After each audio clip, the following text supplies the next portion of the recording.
Vous êtes bien sur le plateau de votre quotidienne et WKNF, c'est tous les jours en midi 18h 23h sur une seule chaîne, la chaîne numéro 23 de votre satellite. Et puis bon, si vous avez la box SFR, on est sur la chaîne numéro 7. À 9h, nous sommes en radio 96 101 103.2. À midi en live et Facebook à 13h, nous sommes déjà en replay sur le YouTube. Bref, nous sommes partout, même en best-of le week-end, afin de vous présenter les talents, les entreprises de la Guadeloupe pour vous aider. Parce que oui, souvent on monte des entreprises, mais on se fait submerger par la paperasse. On ne sait pas comment faire des fiches de paie, comment rester à jour. Ça monte, on est perdu et puis on ferme sa boîte. Pour en parler, je reçois Code Affaires en la personne de Laura Sylvestre, Canfait. Bonjour. Ça va? Ça va bien, toi? Bien installé? Bien installé. J'aime bien parce que là, tu viens à point nommé. Je viens de fermer ma boîte parce que j'étais submergé par la paperasse. Ah. Et est-ce que je suis le seul dans ce cas? Ah, pas du tout. Alors, on reçoit beaucoup de témoignages de personnes qui sont complètement perdues, complètement larguées par leur gestion. Ils ne savent pas comment gérer, comment s'organiser, comment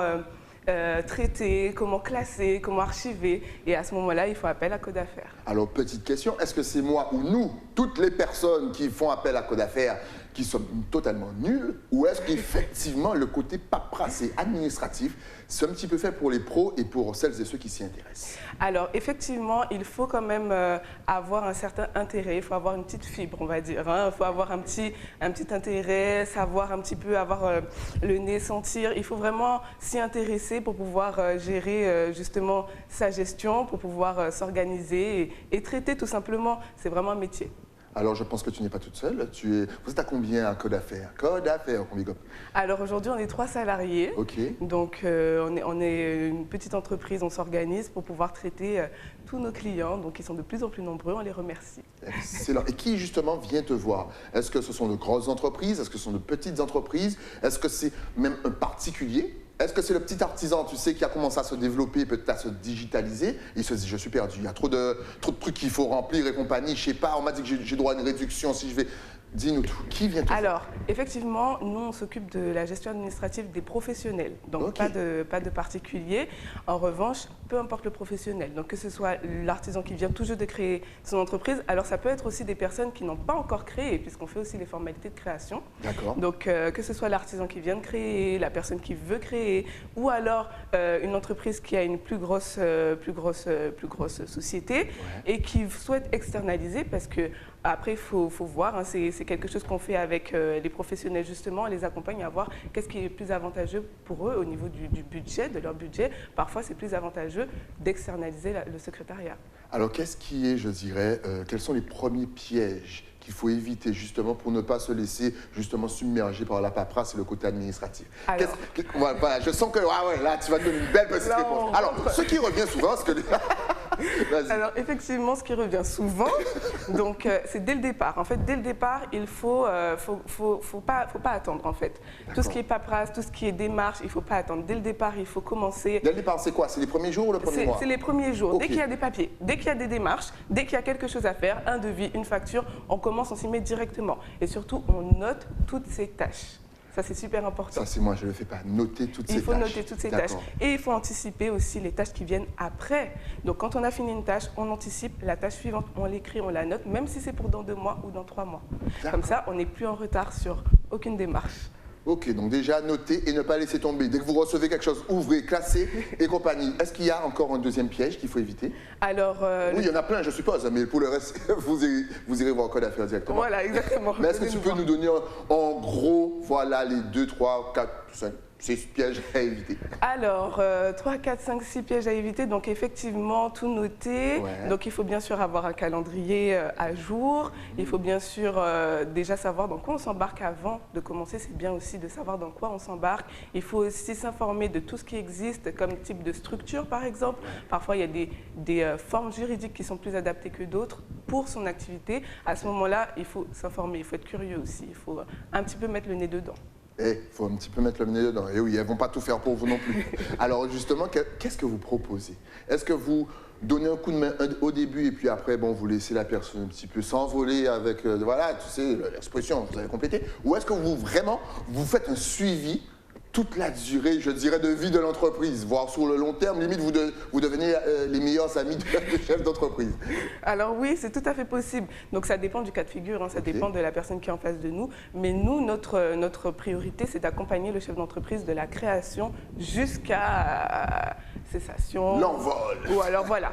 Donc on accompagne vraiment les chefs d'entreprise durant tout le développement de l'activité. Donc parfois, elle commence en micro-entreprise, et puis ça évolue en société, et puis ça grossit. On fait la gestion du personnel, on fait la gestion commerciale, on fait du conseil aussi. C'est pas juste on vient, on vous donne vos papiers et puis c'est fini. Non, on accompagne véritablement les chefs d'entreprise dans leur activité avec du conseil, avec de la veille réglementaire. On fait vraiment, c'est vraiment un package complet. La gestion du personnel, c'est-à-dire, ça m'intéresse bien, à quel niveau vous intervenez? Alors, on peut faire les contrats, par exemple. Donc, on rédige les contrats, on accompagne, par exemple, pour tout ce qui est documents obligatoires, comme le registre du personnel, on met à jour. Ça peut être aussi, parfois, malheureusement, ça arrive hein, avec les salariés, donc ça peut être aussi des avertissements, ça peut être aussi des formalités de fin de contrat, ça peut être des ruptures. En fait, toutes ces petites choses-là qui ne sont pas forcément naturelles, enfin, on n'y pense pas forcément au début quand on est chef d'entreprise, mais ça fait partie de la vie de l'entreprise et il faut le faire. Est-ce que tu as déjà rencontré justement des entreprises qui ont fermé alors que leur projet était bon, et tout était limite nickel, mais il y a une mauvaise gestion et limite le chef d'entreprise s'est dit non, en fait finalement c'est mon entreprise qui n'était pas bonne, alors que toi tu lui dis non, tu aurais simplement mieux géré, ton entreprise aurait été fleurissante. Exactement, malheureusement on retrouve pas mal de personnes qui ont dû laisser tomber leur projet ou alors qui ont dû mettre en stand-by leur projet à cause d'une mauvaise gestion. Donc on a eu plusieurs témoignages justement de clients qui sont venus vraiment ils nous ont appelés à l'aide, au secours SOS, parce que justement, à cause de leur mauvaise gestion, pire que ça, parfois ils ont des dettes, parfois ils ont voilà, des problèmes en fait, qui s'accumulent à cause de cette mauvaise gestion. Donc oui, tout à fait. Waouh, c'est chaud. Donc franchement, n'hésitez pas à mettre tout en ordre. Mais justement, pourquoi, je dirais, c'est compliqué? C'est fait exprès. Non, c'est vrai, on aurait pu, vous savez, faire nos trucs tranquilles, mais on a l'impression, lorsque vous voyez tout ce qu'il faut remplir, que c'est que c'est le bac, vous vous rappelez de ce que vous ressentiez pendant le bac, ben c'est ça. Pourquoi c'est si compliqué? Alors c'est pas compliqué. Ouais, c'est ça c'est les gens qui maîtrisent. Ouais. C'est pas compliqué, c'est juste qu'il faut vraiment y aller pas à pas. Il ne faut pas voir la montagne. Il ne faut pas voir la montagne, il faut vraiment voir un pas après l'autre, une étape après l'autre. Il ne faut pas essayer de visualiser la tonne de papier, la tonne de démarches. Il faut vraiment y aller pas à pas, un pas après l'autre. Et c'est ce qu'on fait. Nous, on accompagne vraiment les chefs d'entreprise pas à pas, étape après étape, pour qu'ils puissent bien comprendre. Parce que ce n'est pas tout qu'on puisse faire pour eux. Si jamais demain, on ne sait jamais, hein, dans la vie, ils veulent par exemple ouvrir, développer leur activité ailleurs et donc être accompagnés ailleurs, ils doivent pouvoir suivre leur propre gestion administrative. Donc, non seulement on les accompagne, mais on les informe, on leur dit voilà comment ça se passe, voilà pourquoi ça se passe, et voilà, finalement, ça devient beaucoup plus simple. Et justement, est-ce que vous aidez que la Guadeloupe, puisque nous sommes en Guadeloupe? Mais oui, si tu as l'émission sur Internet, ou est-ce que vous pouvez aider à distance, par exemple la Martinique, Saint-Martin, ou même quelqu'un qui est à Paris, installé à Paris, mais qui préfère avoir justement ces bons conseils basés en Guadeloupe? C'est possible? Bien sûr, c'est tout à fait possible. Donc on accompagne aussi donc, des chefs d'entreprise un peu partout dans le monde, plutôt dans le monde francophone, mais on accompagne partout dans le monde pour la gestion, évidemment. Donc il n'y a pas besoin que ce soit sur place. Alors oui, si c'est en Guadeloupe, c'est clair que c'est plus simple parce qu'on peut se voir, on peut échanger, on peut aller aussi se déplacer nous-mêmes, hein, parce que parfois on reçoit au cabinet, mais on peut se déplacer nous-mêmes. Mais si c'est à distance, il n'y a pas de problème, on peut aussi, tout à fait, on a des solutions pour pouvoir gérer à distance. Alors tout à l'heure, on a vu une image de boulanger, exactement, c'est-à-dire que vraiment, c'est vraiment pour vous mettre en tête que vous aidez vraiment tout le monde. Parce que souvent, on a vraiment l'impression, grosse entreprise, donc on voit genre banque, assurance, ceci, cela, mais tout à l'heure, on a vu donc un boulanger, c'est possible aussi. C'est tout à fait possible, alors que ce soit pour on a des clients dans le pressing, on a des clients boulangers, on a des clients qui sont vraiment dans des artisans, en fait, on accompagne vraiment les artisans, on accompagne les indépendants, donc vraiment tout corps de métier, toute activité. Alors, avant, c'était très paperasse, papier, voilà, on coupe le bois et puis on gaspille nos forêts. Aujourd'hui, tout est un petit peu digitalisé. Alors, de un, est-ce que c'est plus facile? Et de deux, est-ce qu'au final, cette digitalisation, avec peut-être une population qui n'est pas trop sur Internet, surtout celle qui est un petit peu âgée, les Silver ICU, est-ce que, voilà, c'est pas plus compliqué pour eux aussi, tout ça? Alors, On s'adapte Ouais. en fonction de la personne qui est en face de nous. Si Ok. la personne est très à l'aise avec l'outil informatique, alors de toute façon, on fonctionne de toute façon avec l'outil informatique. Mais si c'est une personne qui est vraiment pas du tout à l'aise, ben, on est dans le secrétariat, donc forcément, on utilise aussi du papier. Ouais. La personne, on la voit, on se voit soit au cabinet, comme je vous ai dit, ou soit on se déplace directement chez elle. Et à ce Ok. moment-là, on traite ensemble. Si c'est une personne qui a un peu plus de mal, on fait vraiment point par point, on se voit, on prend le temps en fait de bien analyser les choses et de faire ce qu'il faut. Sur le côté personnel, toi, tu es dedans depuis combien de temps? Et est-ce que tu as toujours aimé ça? Alors moi j'ai toujours aimé ça, c'est vrai que je suis assistante à Code Affaires, donc Ouais. je fais un petit peu tout, donc Ok. je suis un petit peu touche à tout, donc je ne fais pas que la partie gestion administrative, j'ai D'accord. aussi d'autres tâches, mais c'est vrai que je suis dedans depuis un petit moment maintenant. J'ai pas compté, mais ça fait quelques années maintenant que je suis dans le secrétariat, Ouais. dans la comptabilité aussi, et donc je me plais totalement à Code Affaires. Il faut avoir quoi pour être comme toi? Est-ce qu'il faut être forte avec les chiffres? Est-ce qu'il faut avoir une facilité de rédaction, d'analyse? J'ai bien... Non, non, vous savez, ça se fait vite, un bac plus 1, puis c'est bon, ça. Pas du tout. Alors il faut avoir de la volonté déjà, Ok. je dirais. Il faut avoir de la volonté, la première chose. Parce que généralement, quand on voit la gestion administrative, on n'a pas envie. Exact. Donc tout de suite, on ferme les yeux, on cache les papiers un petit peu. Mais avec de la volonté, déjà première chose. Ouais.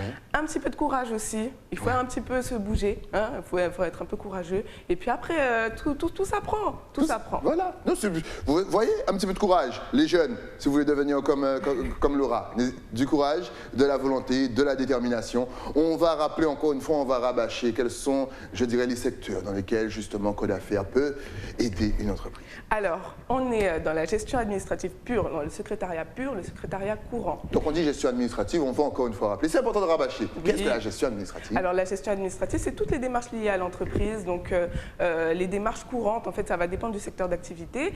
Par exemple ici, à Éclair TV, il peut y avoir des salariés, il peut y Voilà. avoir des factures à faire. Je suppose qu'il y a des devis, il y a des commandes. Enfin, il y a des choses à faire. Il y a un secrétariat courant, une gestion courante qu'on est capable de faire. Toutes les formalités de création, de modification, de cessation d'activité, on les fait également. Donc la gestion commerciale, comme je l'ai dit, et la gestion du personnel, comme je l'ai dit.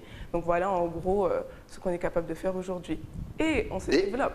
Et vas-y, continue. Vous développez. On se développe. C'est-à-dire? Donc on va proposer bientôt une salle de location où les chefs d'entreprise pourront venir recevoir. Donc certains chefs d'entreprise travaillent de chez eux. Et donc, pour recevoir, peu importe, un rendez-vous important, un client important, ils ont besoin d'un endroit en fait plus neutre, Ok. plus professionnel. À ce D'accord. moment-là, on ne reçoit pas chez eux, mais on va justement à Code Affaires où l'on propose une salle de location pour Ok. qu'ils puissent recevoir en fait leurs invités, tout simplement. C'est génial. Justement, on voit que ça commence à arriver, toutes ces salles où justement on peut faire des réunions, travailler ensemble. Tu penses que la Guadeloupe avant n'était pas, je dirais, adaptée au monde de l'auto-entrepreneuriat?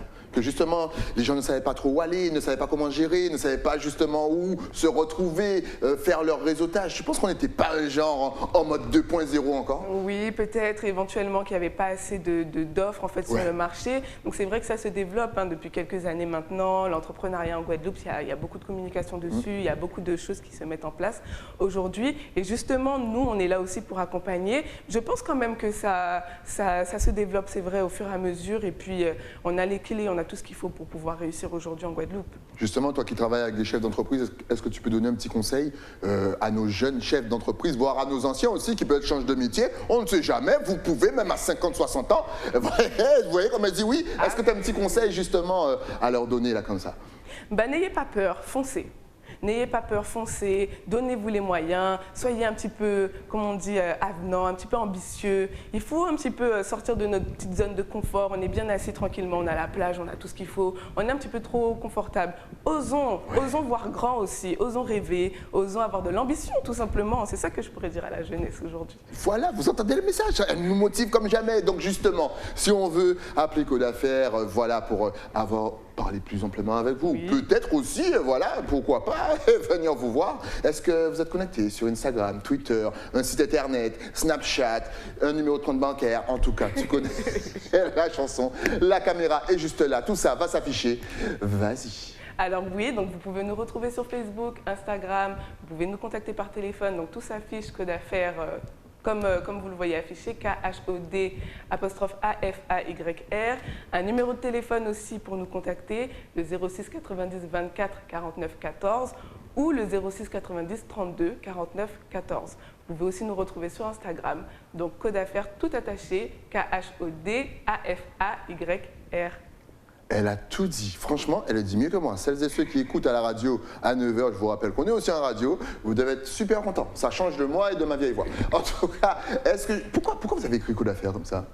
J'aime bien savoir le pourquoi du comment. C'est des affinités, donc c'est code d'affaires, le code des affaires, hein, un petit peu avec des consonances, enfin des lettres pardon, créoles. C'est un petit mélange en fait, c'est un petit mélange on va dire. Voilà. C'est important justement là aussi le côté visuel. Oui. Souvent on a tendance, on pense que c'est que pour les artistes, mais est-ce que voilà, ça paraît bête, gestion d'entreprise, on n'a pas forcément besoin d'être visuellement agréable, mais on voit que le logo est super beau, que tout est travaillé. Est-ce que c'est... Non, mais il faut dire, quand c'est bon, il faut dire que c'est bon.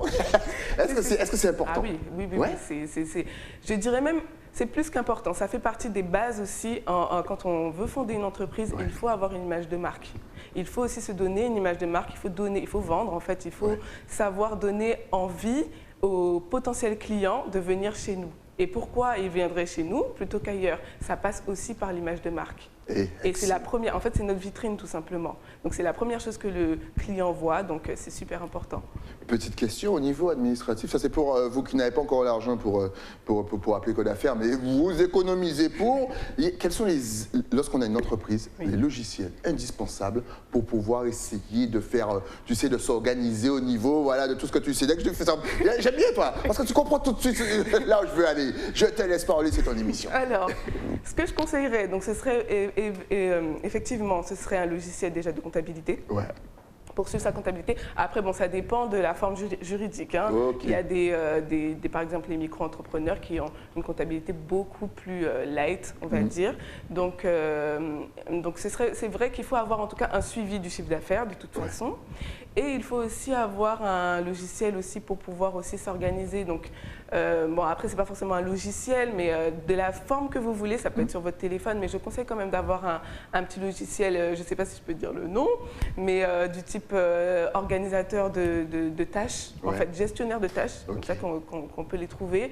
Il y en a plein de gratuits, et donc avec ça déjà, on peut organiser tous les domaines, parce que dans une entreprise, il n'y a pas que le cœur d'activité. Donc il y a le cœur d'activité, mais il y a aussi, comme on a vu, donc la gestion administrative. Il y a aussi la communication, il y a la partie commerciale. Donc il faut savoir regrouper tout ça, il faut être multicasquette. Et donc moi, je conseillerais déjà un logiciel pour s'organiser, un gestionnaire de tâches. Vous avez vu, il faut se structurer, s'organiser. Il ne faut rien laisser au hasard, sinon après, c'est comme ça que vous vous faites déborder.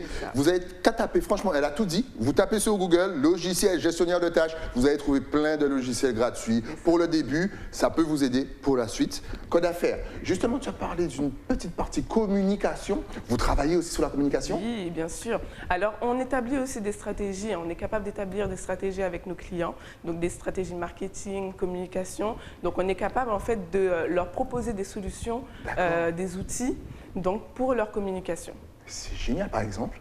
Par exemple, ça peut être des visuels, ça peut être des calendriers éditoriaux, ça peut être voilà, tout un tas d'outils en fait, nécessaires à la communication. Après, ça dépend un petit peu de chaque secteur d'activité. Tu as bien répondu. Le reste, il faut y avoir encore d'affaires. Elle vous a déjà dit des calendriers et compagnie, et elle ne va pas vous donner toutes les astuces. Mais vous voyez que c'est du sérieux. Donc encore une fois, n'hésitez vraiment pas à aller voir le rat et bien sûr toutes ses amies Naomi, qu'on salue. Moi, je t'attendais, la deuxième chaise, elle était déjà là, mais Laura est venue toute seule.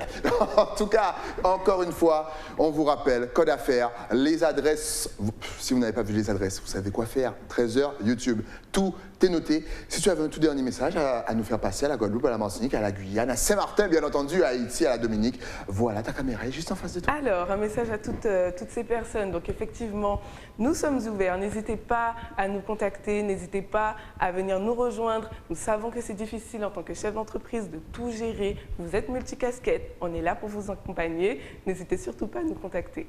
Voilà, exactement. On ne peut pas tout faire. On aimerait pouvoir tout faire, mais tout le monde n'est pas Sligey. En tout cas, merci d'être passé sur le plateau. Encore une fois, dès qu'il y a encore une autre nouveauté, quelque chose de nouveau chez Code Affaires, tu repasses. On va leur donner quelques conseils pour pouvoir voir la Guadeloupe monter encore et encore cette terre d'auto-entrepreneurs qu'on adore, terre de talent. Merci à toi et merci à Code Affaires.